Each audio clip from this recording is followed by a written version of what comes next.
Matius 5 ayat 27 sampai 32. Silahkan Pak Tony. Matius 5 Ayat 27 sampai 32. 32. Kamu telah mendengar firman, jangan berzina. Tetapi aku berkata kepadamu, setiap orang yang memandang perempuan serta menginginkannya sudah berzina dengan dia di dalam hatinya. Maka jika matamu yang kanan menyesatkan engkau, cungkillah dan buanglah itu, karena lebih baik bagimu jika satu dari anggota tubuhmu binasa, daripada tubuhmu dengan utuh dicampakkan ke dalam neraka. Dan jika tanganmu yang kanan menyesatkan engkau, penggalah dan buanglah itu, karena lebih baik bagimu jika satu dari anggota tubuhmu binasa, daripada tubuhmu dengan utuh masuk neraka. Telah difirmankan juga, siapa yang menceraikan istrinya harus memberi surat cerai kepadanya. Tetapi aku berkata kepadamu, setiap orang yang menceraikan istrinya kecuali karena berzina, ia menjadikan istrinya berzina. Dan siapa yang kawin dengan perempuan yang diceraikan, ia berbuat zina. Baik, Bapak Ibu, di dalam bahasa Indonesia, kata zina itu cuman satu. Padahal di bahasa asli, kata zina berasal dari minimal 2 kata yang sebetulnya maksudnya berbeda. Ya.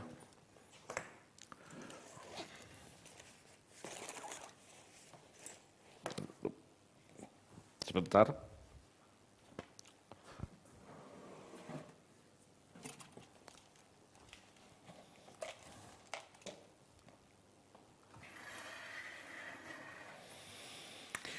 Kata jinah yang pertama itu berasal dari kata moi kewo.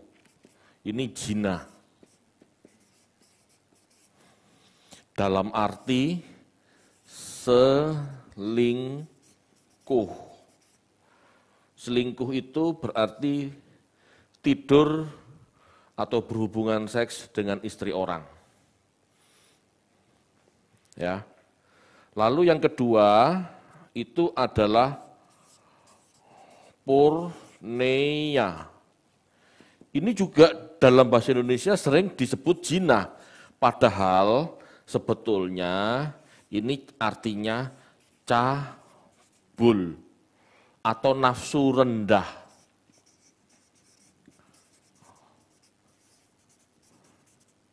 Nafsu rendah. Seperti Esau menjual hak sulung demi semangkok makanan, itu nafsu rendah. Gak ada hubungan dengan seks sebetulnya. Itu porneia. Kalau moikewo, itu artinya selingkuh. Melanggar batas kepemilikan orang lain. Jadi tidur dengan istri orang berarti tidur dengan properti orang lain. Ingat zaman dulu wanita dianggap properti. Ya. Properti laki-laki. Tidur sama istri orang berarti melanggar hak orang lain, hak orang laki-laki lain yang memilikinya. Begitu ya. Khotbah Yesus di pasal 5 ayat 27 sampai 28 adalah tentang dosa perzinahan dan dampaknya yang akan merusak pernikahan. Dikatakan, kita telah mendengar hukum jangan berzina. Ya, jangan berzina. Dalam arti harafiah yaitu selingkuh atau tidur dengan pasangan orang lain. Ya, tidur dengan pasangan orang lain. Maksudnya agak berbeda dengan jinah yang di zaman sekarang. gitu ya. Ada orang tidur sama orang lain tapi belum beristri, dianggap berzina. Tidak seperti itu sebetulnya. Yang namanya berzina itu tidur sama istri orang, tidur dengan wanita yang sudah memiliki suami yang sah. Ya. Zina dalam tradisi Yahudi lebih menitik beratkan pada hukum kepemilikan hak seorang suami atas istrinya. Ya, jadi yang namanya selingkuh, seorang laki-laki tidur sama istri orang lain, itu berarti istri orang lain kan milik suaminya, gitu loh. Jadi melanggar hak. Ya, melanggar hak. Itu zina dalam tradisi Yahudi. Dalam tradisi Yahudi, seorang laki-laki yang bersetubuh dengan perempuan lain selain istri orang, misalnya bersetubuh dengan pelacur, bersetubuh dengan budak perempuannya, bersetubuh dengan wanita yang belum menikah, itu tidak disebut zina, tetapi disebut cabul atau moral yang rendah. Ya, seperti Yehuda. Yehuda pergi ke pelacuran. Pernah dengar? Yang ternyata adalah mantunya sendiri, itu moral rendah, itu bukan berzina. Jadi Yehuda ke pelacuran itu percabulan, moral rendah, bukan berzina. Ya, karena Yehuda ke pelacuran bayar. Dan pelacur bukan milik siapa-siapa. Ya, pelacur melakukan profesinya secara profesional, bukan milik siapa-siapa. Jadi Yehuda berhubungan seks dengan mantunya yang berprofesi sebagai pelacur ini tidak bisa disebut berzina. Ya. Kita tahu bahwa berzina dihukum mati dengan cara dirajam kalau ketahuan. Gitu ya. Kalau ketangkap tangan itu dihukum mati dengan cara dirajam. Tapi kalau percabulan tidak. Dia tidur dengan pelacur, dia tidur dengan wanita yang belum bersuami, itu percabulan, itu bukan zina. Ya, jadi harus paham ini. Istri sebagai milik suami harus setia dan tidak boleh tidur dengan siapapun selain suaminya. Ya, pria Yahudi bisa dianggap berzina jika melanggar hak milik orang lain. Jadi pria Yahudi bisa dianggap berzina jika tidur dengan istri orang lain. Tetapi kalau tidak tidur dengan istri orang lain, hanya sekedar jajan ke pelacuran, itu namanya cabul, moral rendah. Ya, harus paham ini dulu. Kalau tidak ngerti, banyak salah pengertiannya. Seperti gereja-gereja zaman sekarang banyak salah dalam memahami ayat-ayat ini. Tuhan Yesus berkata, bila seseorang melihat wanita dengan bergairah, dengan bernafsu maksudnya, maka dia sudah berzina dalam hatinya. Kalau seorang laki-laki melihat wanita, siapapun ya, dengan bergairah, dengan bernafsu, ini berarti pikiran orang itu melanggar kepemilikan orang lain. Sama dengan mengingini milik orang lain, dosa. Jadi kalau seseorang laki-laki melihat seorang wanita lalu menginginkannya dengan bernafsu, merenungkannya, ya, itu sudah melanggar milik orang lain, itu sudah berzina dalam pikiran. Ya. Ada istri sesamanya, ada istri tetangganya, gitu ya. Lalu dia berpikir yang ndak-ndak, dalam pikirannya ingin tidur dengan wanita itu sudah melanggar milik orang lain. Dia itu sudah berzina di dalam pikirannya, meskipun belum melakukannya. Ya. Pikiran orang harus dijaga, tidak boleh ada pikiran seperti itu Bapak Ibu, sebab segala kecenderungan untuk berbuat dosa berasal dari pikiran yang jahat, berasal dari pikiran yang tidak tepat. Bermula dari mengagumi oh cantik ya, seksi ya, lalu direnungkan siang dan malam, dibayangkan dengan bernafsu, ya suatu saat akan terjadi yang namanya perselingkuhan. Itu maksudnya. Kita tidak boleh memberi pijakan kepada iblis dalam hati kita. Manusia diajarkan oleh Tuhan Yesus untuk tidak menjerat dirinya sendiri sehingga jatuh dalam dosa. Kalau kamu nggak kepingin selingkuh, kalau kamu nggak kepingin jatuh dalam dosa zina, mulailah dalam pikiranmu, jangan melihat wanita dan menginginkannya dengan bernafsu. Itu maksudnya. Bedakan dengan seseorang yang belum beristri, melihat seseorang wanita yang belum bersuami. Pasti ada rasa mengingini, jatuh cinta, ya ini boleh, karena belum terikat dalam hukum pernikahan. Belum milik siapa-siapa. Dalam arti masih milik orang tuanya. Kalau kamu mencintai dia, menginginkan dia, ya mintaan ke orang tuanya. Jadikan suami, jadikan istri, itu boleh. Paham ya? Jadi pikiran yang dimaksud ini, kalau kamu tuh sudah menikah, jaga pikiranmu, jangan sampai kamu selingkuh, jangan sampai kamu jatuh ke dosa zina. Di mana dosa ini dimulai dari pikiran, melihat menginginkannya dengan bernafsu, itu tidak boleh.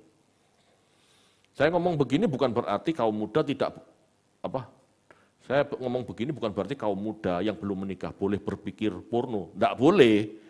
Itu akan jatuh juga ke dalam dosa yang sama, seperti itu. Tetapi dalam hal ini kaum muda, orang muda yang belum menikah, tidak bisa dikatakan zina. Karena belum beristri dan belum bersuami.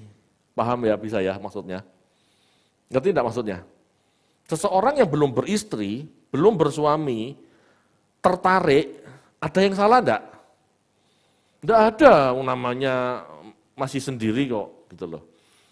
Jadi perzinahan ini dalam arti salah, melanggar kepemilikan orang. Sudah punya suami, sudah punya istri, lah kok saling mengingini. Nah ini salah. Ini yang disebut zina. Ya. Tapi kalau ada orang laki belum menikah, lalu pikirannya cabul, lalu pikirannya mesum gitu ya. Ini dosanya cabul, bukan zina namanya, cabul. Bermolar rendah, pikirannya jorok. Nah itu. Tapi tidak melanggar milik orang lain karena yang dipikirkan belum bersuami misalnya. Seperti itu, paham ya? Di dalam pasal 5 ayat 29 sampai 30 dijelaskan tentang sebuah tindakan amoral, yaitu ngintip. Yang sering menggunakan kata, yang sering menggunakan mata kanan. Ya, coba munculkan pasal 5 ayat 29. Mata kanan berbicara tentang ngintip atau kesempatan berbuat dosa. Ya, lihat. Jika matamu yang kanan menyesatkan engkau, enggak dikatakan di situ mata yang kiri. Berarti penggunaan satu mata sebelah kanan. Untuk apa? Melihat, ngintip. Gini loh. Nah, paham ya? Ngintip. Mata kanan berbicara ngintip atau kesempatan berbuat dosa, sembunyi-sembunyi melihat hal yang tidak pantas. Itu maksudnya. Sedangkan tangan kanan berbicara tentang kuasa atau hak. Jadi maksud ayat ini, jika bagian tubuh kita dengan segala kemampuannya yang ada, akan menyeret kita ke dalam dosa, sebaiknya kita hindari hal itu. Dengan istilah, cungkilah matamu. Kalau matamu itu membuat kamu seneng ngintip, cungkilan aja, daripada kamu dengan seluruh tubuhmu masuk neraka.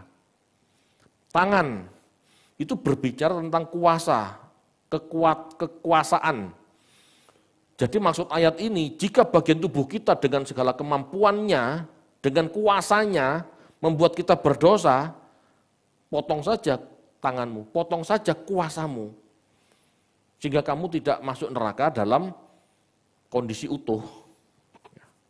Ngintip membuat seseorang berdosa di pikiran, di batinnya. Awal dari dosa perzinahan secara lahiriah, itu ngintip. Ya. Kalau zaman modern tidak perlu ngintip. di handphone, di tayangan TV, di film-film banyak.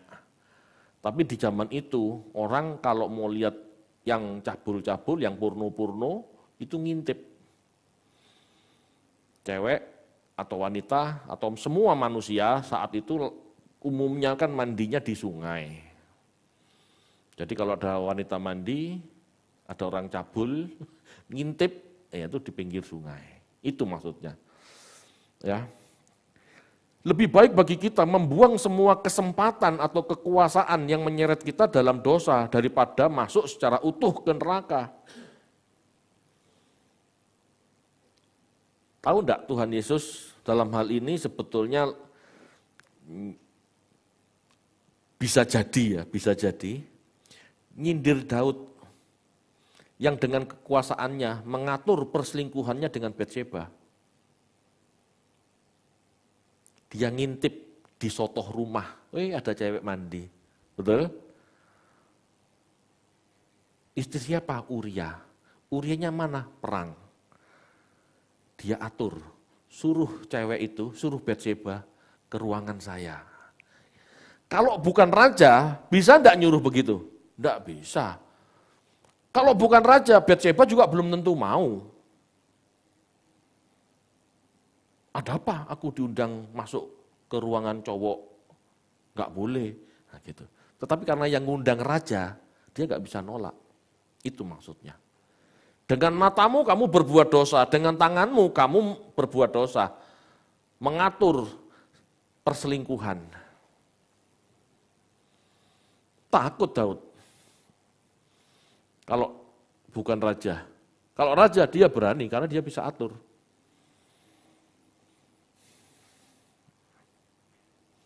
Dalam perselingkuhan Daud dengan Batsyeba,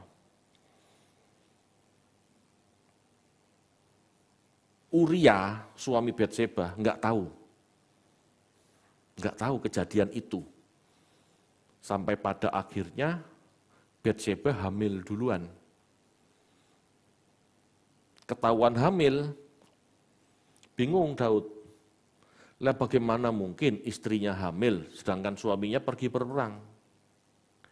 Diaturlah oleh Daud, suruh pulang Uria, suruh pulang suami Batsyeba, supaya pada saat pulang Uria bisa nidurin istrinya, sehingga kehamilannya punya alibi.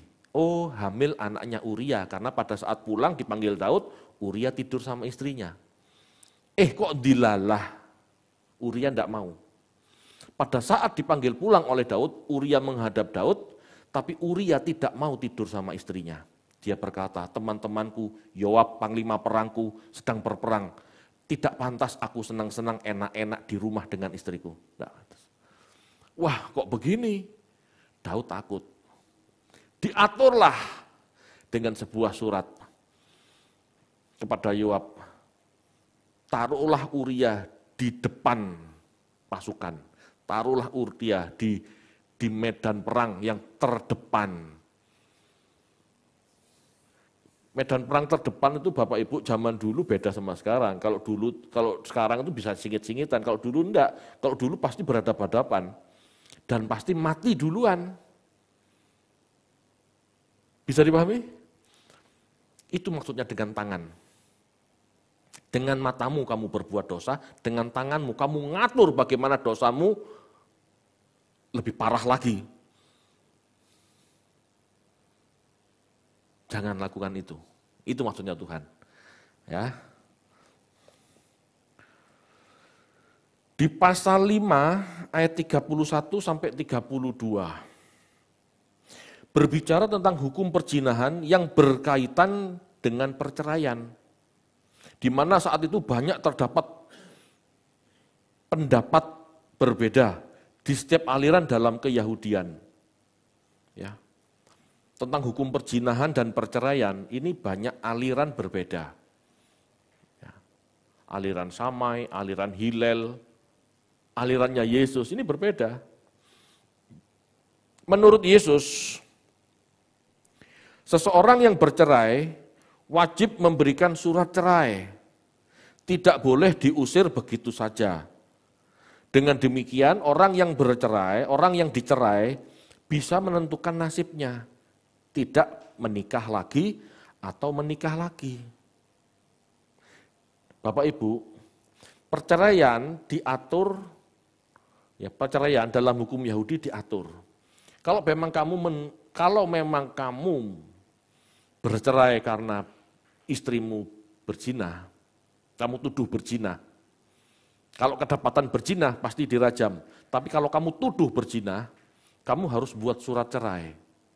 Kamu tidak percaya lagi sama istrimu karena istrimu terindikasi selingkuh. Kamu kasih surat cerai. Supaya dia terbebas dari ikatan hukum dan bisa menentukan hidupnya. Nikah lagi atau tidak. Sebab tanpa surat cerai, dia tidak bisa melanjutkan hidup, tidak bisa. Tanpa surat cerai, dia nggak bisa nikah lagi. Tanpa surat cerai, orang yang diceraikan tanpa surat cerai, tidak akan berani nikah lagi, karena akan dianggap berzina. Karena akan dirajam. Tetapi kalau dia menikah lagi, dengan dia memiliki surat cerai, dia bisa tunjukkan, ini loh, aku sudah cerai sama si A, sekarang aku sama si B menikah lagi. Paham ya? Itu sebetulnya. Jadi nggak dilarang menikah lagi. Menikah asal punya surat cerai. Kalau nggak punya surat cerai, jangan coba-coba. Karena ketahuan berhubungan sama cowok lain bisa dianggap berzina.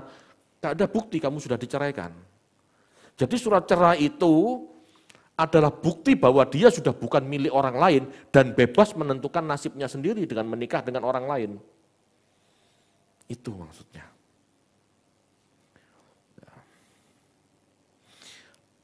Ini diatur dalam Ulangan 24 ayat 1 sampai 4. Kita baca aja supaya jelas ya.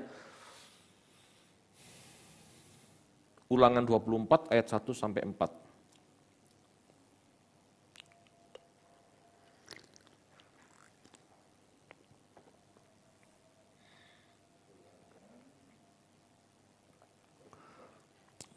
Ulangan 24 ayat 1 sampai 4.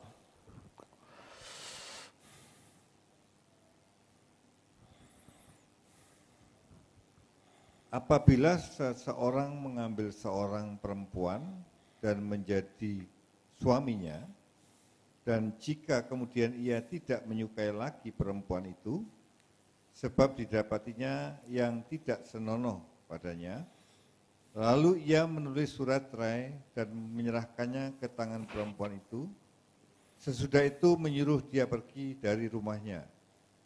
Dan jika perempuan itu keluar dari rumahnya, dan pergi dari sana, lalu menjadi istri orang lain, dan jika laki-laki yang kemudian ini tidak cinta lagi kepadanya, lalu menulis surat cerai dan menyerahkannya ke tangan perempuan itu, serta menyuruh dia pergi dari rumahnya, atau jika laki-laki yang kemudian mengambil dia menjadi istrinya itu mati, maka suaminya yang pertama yang telah menyuruh dia pergi itu, tidak boleh mengambil dia kembali menjadi istrinya setelah perempuan itu diceraikan. Setelah perempuan itu dicemari. Sebab hal itu adalah kekejian di hadapan Tuhan. Janganlah engkau mendatangkan dosa atas negeri yang diberikan Tuhan Allahmu kepadamu menjadi milik pusakamu. Ya, jadi kalau di Ulangan 24 ayat 1 sampai 4 itu mengatur tentang perceraian. Orang yang sudah dicerai karena kedapatan, ketelanjangan gitu ya. Ayat 1 coba munculkan.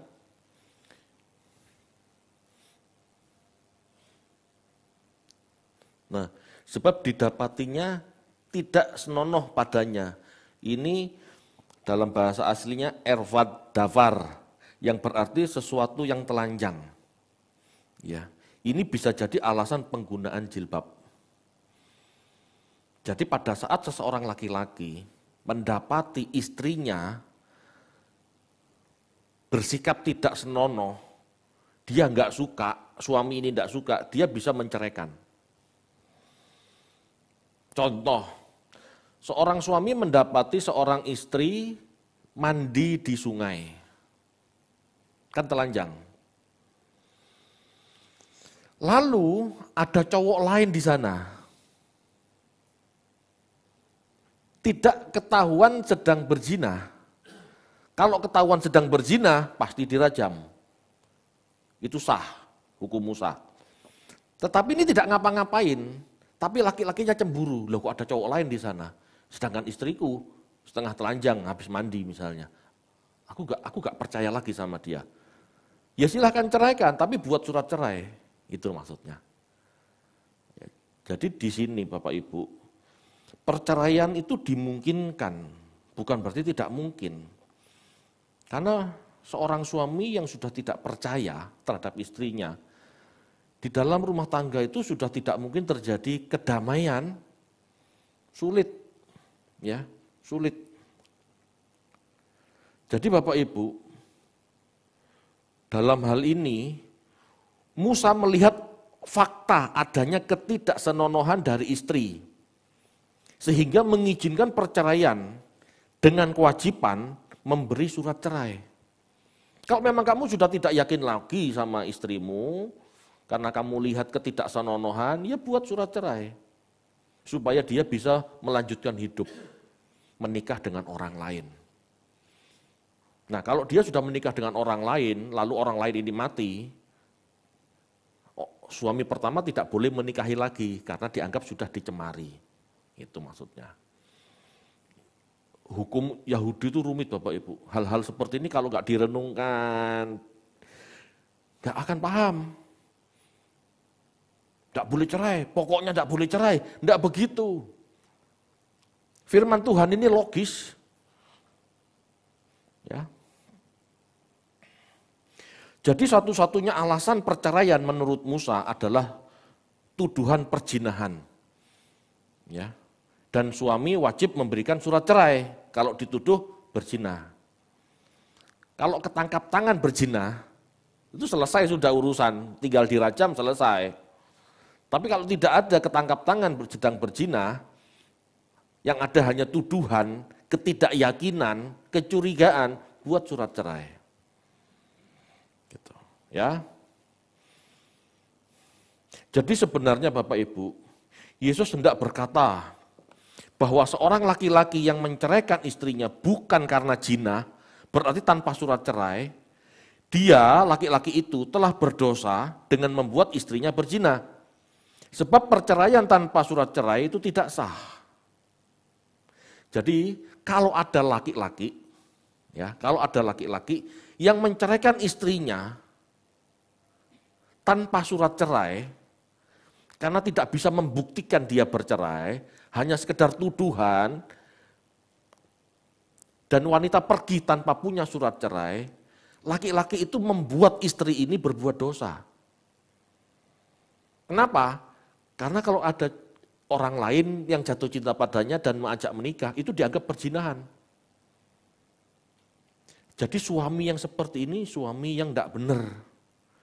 Suami yang menceraikan istrinya tanpa surat cerai, berarti dia sedang menjebak istrinya untuk dirajam. Tidak ada surat cerai, begitu dia menikah sama orang lain dirajam.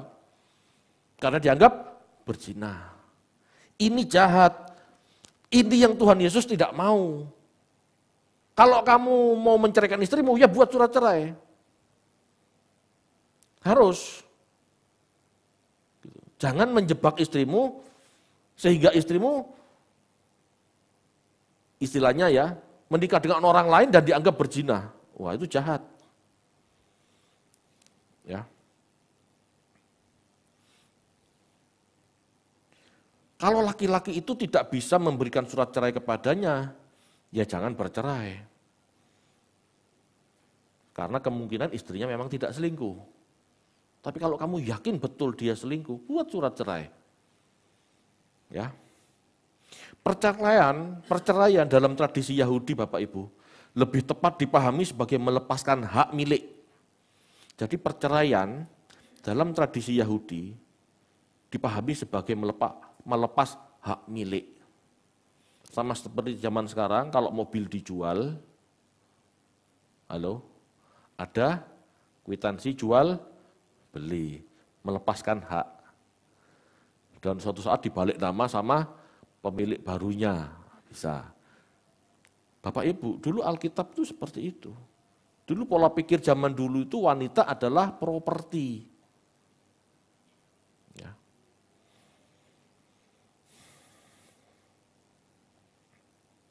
Sehingga tanpa surat cerai, bisa saja seorang wanita dituduh berzina jika menikah lagi. Begitu. Tanpa adanya surat cerai, orang ini tidak akan berani menikah. Dan tidak ada cowok yang berani menikahi dia. Karena tanpa surat cerai, hubungan mereka bisa dianggap perzinahan. Begitu ketangkap, bisa dirajam. Kan tidak ada yang mau seperti itu. Jadi sangat jahat kalau kamu menceraikan istrimu tanpa surat cerai. Hal ini ditegaskan, hal ini perlu ditegaskan Bapak Ibu, sebab ada kecenderungan orang Yahudi ingin bebas menceraikan istrinya dengan alasan apapun. Orang Yahudi itu sakarepe dhewe, kalau sudah nggak suka kepingin cerai.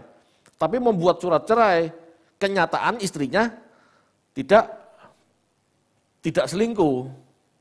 Paham ya maksudnya ya? Orang Yahudi itu sakarepe dhewe, sesuka sendiri. Udah nggak cinta, udah nggak suka, kepingin menceraikan istrinya. Tetapi dia tidak bisa membuat surat cerai. Kenapa? Wong istrinya nggak selingkuh kok. Kan berarti dia memfitnah. Itulah sebabnya ada pertanyaan di Matius 19 ayat 3. Coba.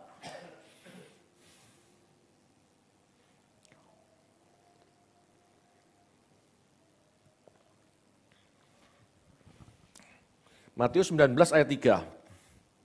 Matius 19 ayat 3. Maka datanglah orang-orang Farisi kepadanya untuk mencobai dia. Mereka bertanya, apakah diperbolehkan orang menceraikan istrinya dengan alasan apa saja? Ya. Jadi ayat ini sebetulnya latar belakangnya itu. Boleh enggak menceraikan istri dengan alasan apapun? Raiso masak tak cerai, boleh enggak? Dulu pas menikah langsing, sekarang sudah menikah tambah gemuk, tak cerai, boleh enggak? Ini loh maksudnya.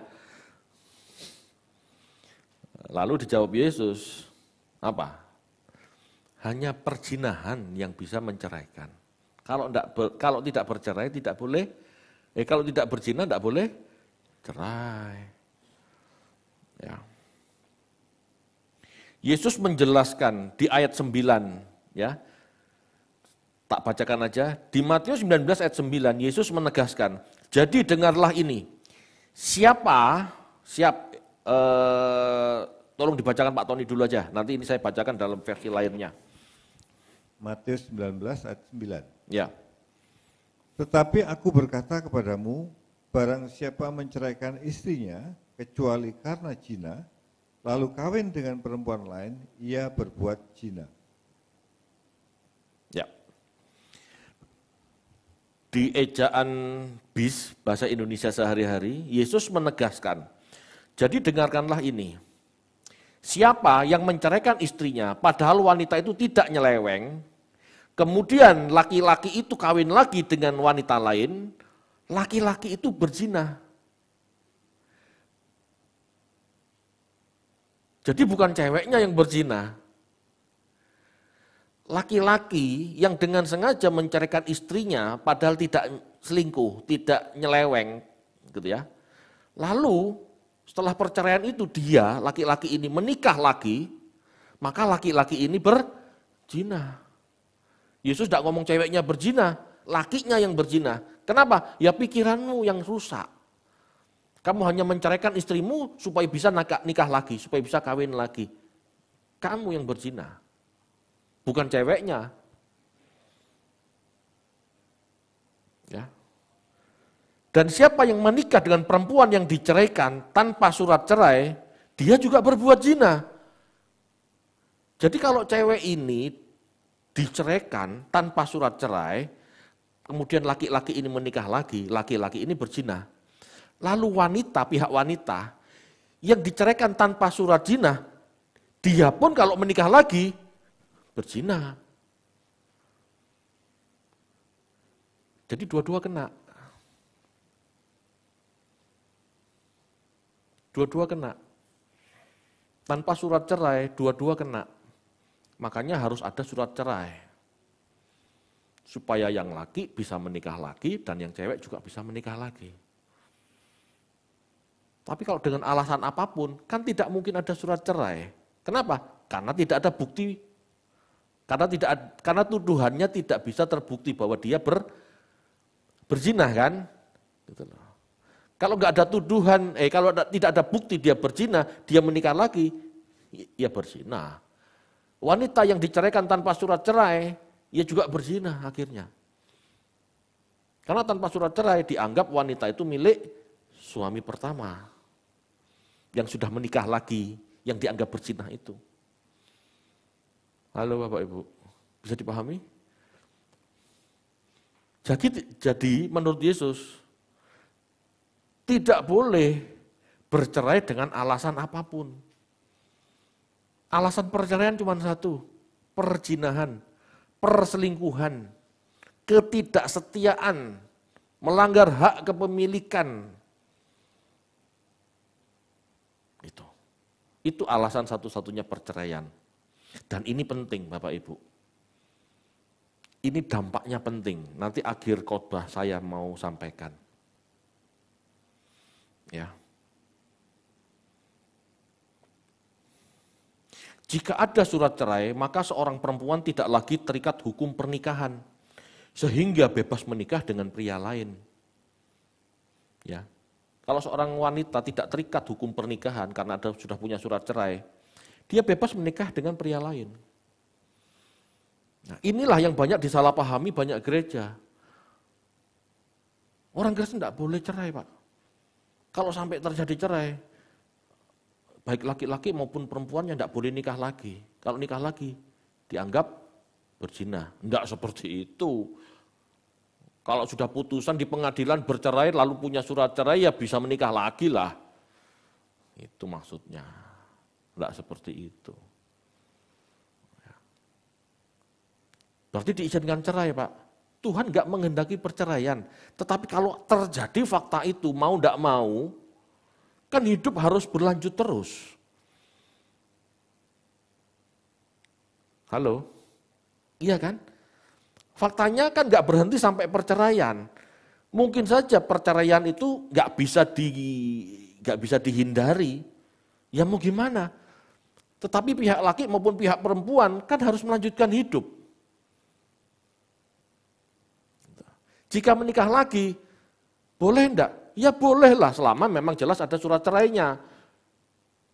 Istri tidak terikat sama suami lama, suami tidak terikat sama istri yang lama. Kalau nggak diizinkan menikah lagi, kalau menikah lagi dianggap berzina, loh mereka sampai mati hidup dalam perzinahan gitu. Ya ini kan nggak mungkin. Ya, banyak salah tafsir terhadap ayat-ayat ini.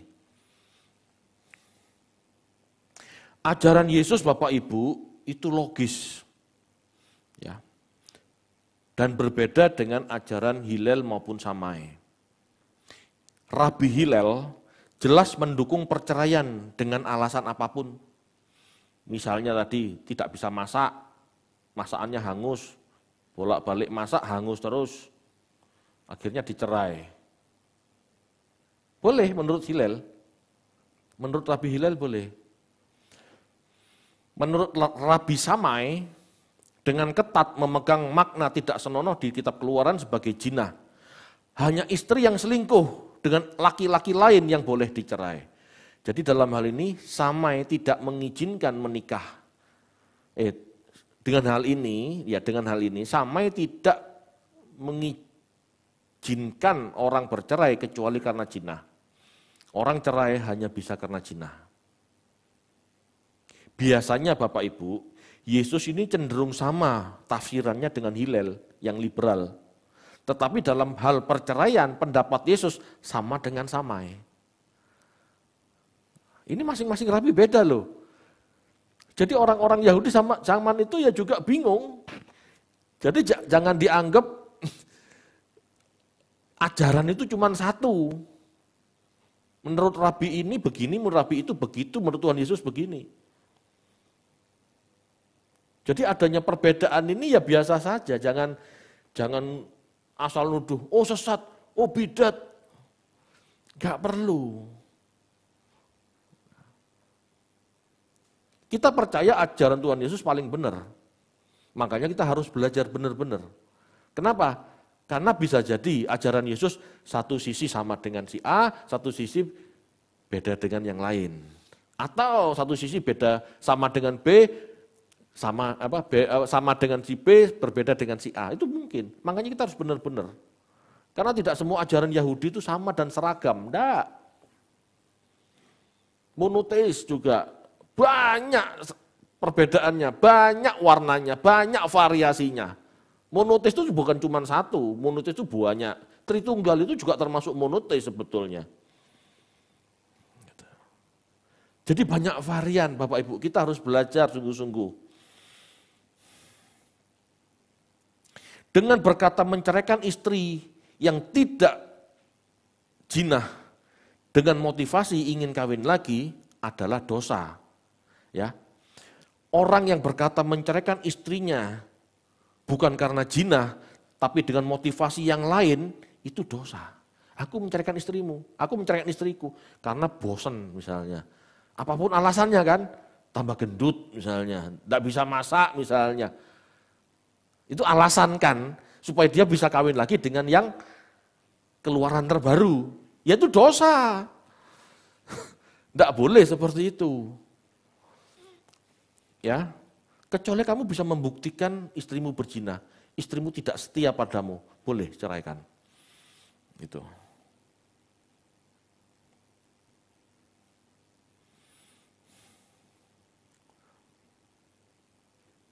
Yesus tidak sedang mengizinkan perceraian. Ya, Yesus tidak sedang mengizinkan perceraian.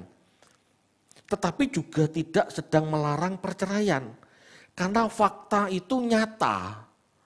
Fakta itu nyata, kalau laki-laki sudah tidak percaya karena istrinya pernah selingkuh, tidak mungkin bisa hidup serumah.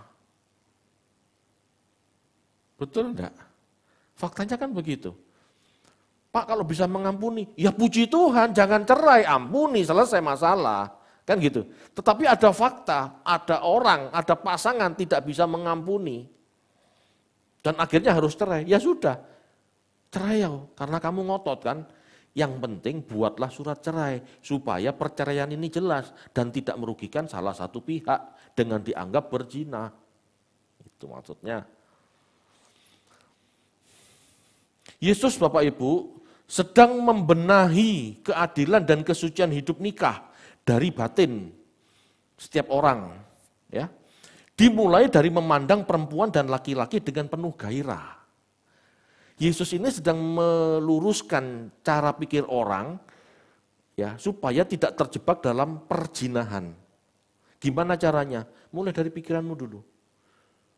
Jangan suka ngintip sehingga pikiranmu bernafsu.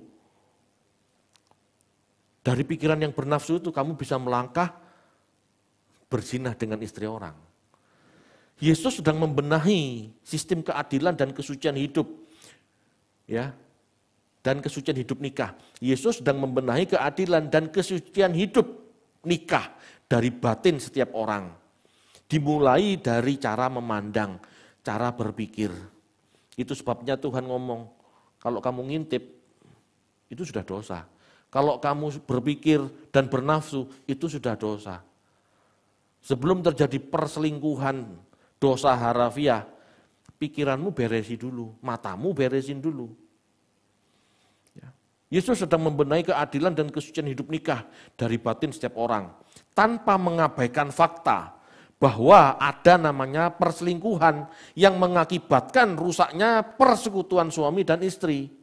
Sehingga perceraian tidak bisa dihindari. Namun, perceraian harus dilakukan dengan adil. Kamu ceraikan istrimu, tidak apa-apa. Kamu yang kamu tuduh itu. Kan belum tentu berzina kan? Kan masih tuduhan. Tapi kalau sudah tidak percaya mau gimana? Bersikaplah adil. Karena istri ini berhak melanjutkan hidup. Kalau kamu tidak ngasih surat cerai, dia nggak bisa kawin lagi. Orang Yahudi, Bapak Ibu, wanita yang tidak menikah lagi, dia akan terlantar sendiri dan akhirnya mati kelaparan. Kenapa? Tidak punya siapa-siapa lagi kan? Diusir gitu aja, kan tidak boleh. Kasih surat cerai supaya dia bisa melanjutkan hidup bersama suaminya yang baru. Wah, Tuhan tuh adil.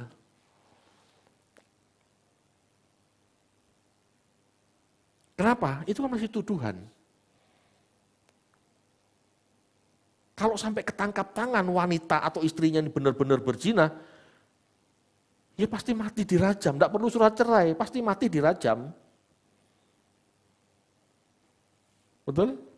Itu hukum Yahudi. Ketahuan berzina, ketangkap tangan berzina, pasti mati dirajam. Nah kalau kamu tidak bisa merajam, berarti kamu kan tidak menangkap tangan. Berarti kamu tidak percaya istrimu itu sekedar tuduhan. Sekedar dugaan. Saya tidak melihat Pak, dia tidur sama istri orang. Saya tidak melihat Pak, dia istri saya ini tidur sama cowok lain. Tetapi pada saat saya melihat dia, ada cowok di sana. Dan bajunya setengah telanjang istilahnya. Tidak senonoh. Maka sang suami berpikir, oh jangan-jangan mereka sudah berselingkuh. Paham ya? Jadi ketelanjangan atau ketidaksenonohan itu bisa membuat seorang wanita diceraikan. Tuhan tidak menghendaki perceraian. Tetapi bukan berarti perceraian itu tidak ada atau tidak berlaku. Firman Tuhan mengizinkan terjadinya perceraian jika ada perzinahan.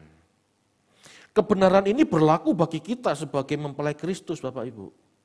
Jika kita tidak setia kepada mempelai pria dengan masih memiliki kekasih yang lain, kita punya berhala kita materi, mamon, anak, keluarga, hobi, maka tidak menutup kemungkinan terjadi perceraian antara mempelai pria dan mempelai wanita, dalam hal ini gereja atau jemaat. Emang Tuhan Yesus senang sebagai mempelai pria melihat gerejanya selingkuh dengan kekasih yang lain, dengan yang lebih dikasihi, duit, money, uang. Senang? Kebanyakan orang kan lebih mencintai uang daripada mencintai Tuhan. Mencintai hobi daripada mencintai Tuhan. Orang-orang kayak begini nggak bisa dicerai? Bisa. Ya. Tuhan tidak menghendaki perceraian, tetapi bukan berarti fakta itu tertutup jika ada pengkhianatan. Maleakhi 2 ayat 16. Baca yuk.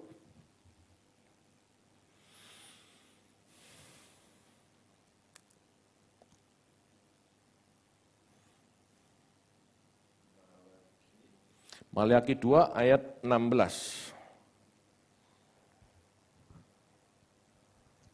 Maleakhi 2 ayat 16. Sebab aku membenci perceraian, firman Tuhan Allah Israel. Juga orang yang menutupi pakaiannya dengan kekerasan, firman Tuhan semesta alam. Maka jagalah dirimu dan janganlah berkhianat. Tuhan membenci perceraian, tapi Tuhan tidak melarang perceraian. Itu sebabnya Tuhan mengatakan, jangan berkhianat. Bapak Ibu, secara rohani itu berlaku buat kita sebagai mempelai Kristus. Adakah kita mengasihi Tuhan saja atau kita punya kekasih yang lain?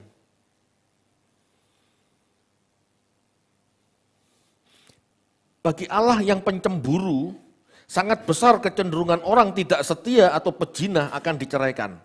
Allah akan melepaskan hak kepemilikan atas kita yang tidak sungguh-sungguh setia kepadanya. Begitu kita ditebus, kita menjadi milik kepunyaannya, betul? Tapi kalau hati kita tidak melepaskan dari kekasih lama kita dan masih mencintai dunia lama kita, mencintai berhala kita, ya Allah akan melepaskan hak kepemilikan atas kita. Kamu gak bisa kumiliki, hatimu milik yang lain, cerai. Betul enggak?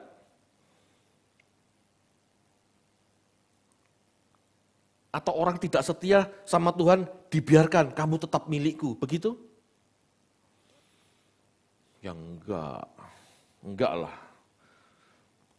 Buktinya Israel, dia enggak setia pada Allah, dihancurin. Ya. Itu kan perjanjian lama Pak, perjanjian baru ada, coba Yakobus 4 ayat 4-5 kita baca.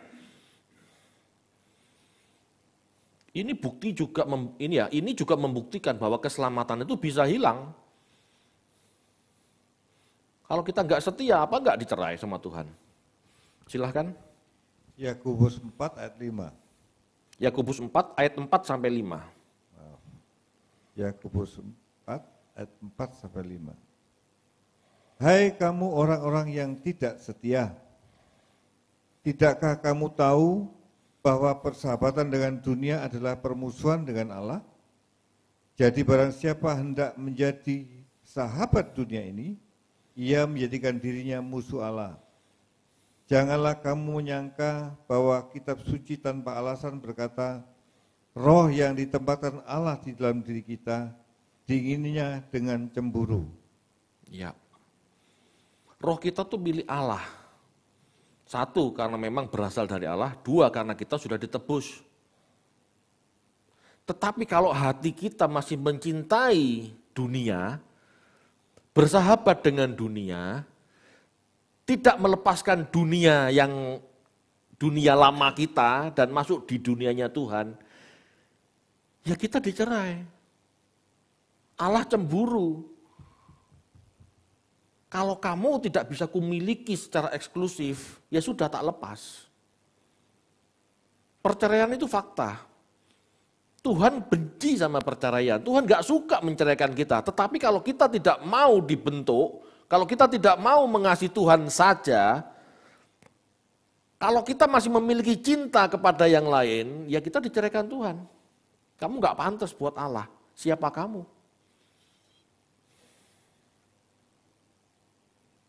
Halo, Bapak Ibu. Seorang putri Inggris menikahi seorang putri Inggris, anak raja. Menikahi seorang laki-laki bangsawan. Tapi bangsawan ini tetap mencintai atau tetap bersenang-senang dengan cewek-cewek yang lama. Seorang putri Inggris, putri raja, akhirnya apa? Ya tidak mau. Tidak mau menikah dengan cowok kayak gini. Saya lupa itu sudah sempat menikah apa belum. Akhirnya tapi dipepas. Apalagi seorang putri. Apalagi Allah. Kita sebagai wanita atau mempelai wanita Kristus harus benar-benar mempersembahkan diri kita, hati kita hanya untuk Tuhan Yesus. Hanya untuk Allah saja. Kalau kita masih mencintai yang lain, mengingini yang lain, ya Tuhan akan bicara, gak sudi aku punya kamu. Itu maksudnya. Kalau orang-orang Israel kuno Bapak Ibu, itu menyembah Baal, menyembah Dagon, menyembah Molok, Yahweh marah. Itu kan zaman dulu. Kalau sekarang kan gak ada Allah lain. Allah cuma satu. Tetapi bukan berarti tidak ada ilah lain atau berhala dalam hidup kita. Allah yang satu itu cemburu kalau kita mencintai hal-hal yang lain. Materi, keluarga, hobi. Saya ngomong begini bukan berarti tidak boleh mengasihi keluarga. Kasih keluarga pada tempatnya. Persembahkan keluarga kita untuk Tuhan. Bukan malah keluarga menjadi berhala. Keluarga gak ke gereja, ikut-ikutan gak ke gereja. Keluarga rusak, dibiarkan, gak mau ditegur, gak mau dididik. Takut istrinya marah, atau takut suaminya marah.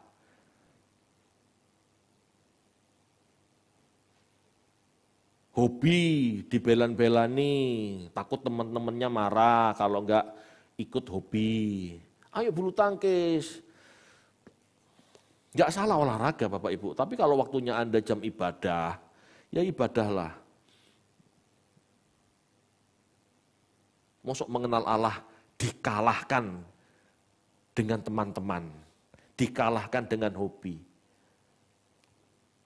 Allah kan mengatakan, kasihlah Tuhan Allahmu dengan segenap hatimu. Hatimu di mana?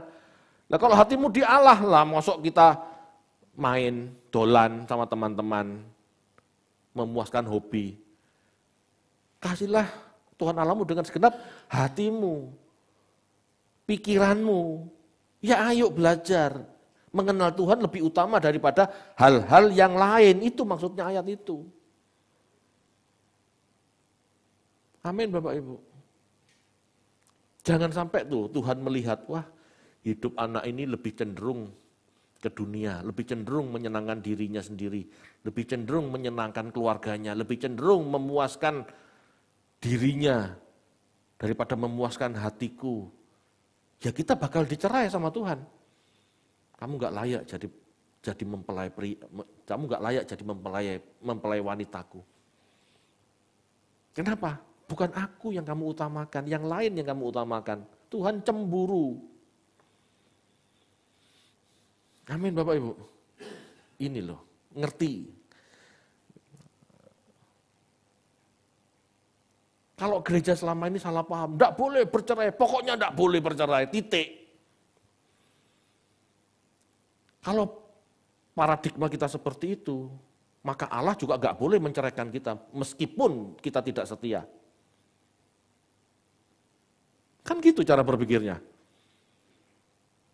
Enggak seperti itu. Allah membenci perceraian, itu betul. Tetapi fakta perceraian itu nyata. Makanya Allah berkata, jangan berkhianat. Betul? Kan gitu. Allah membenci perceraian.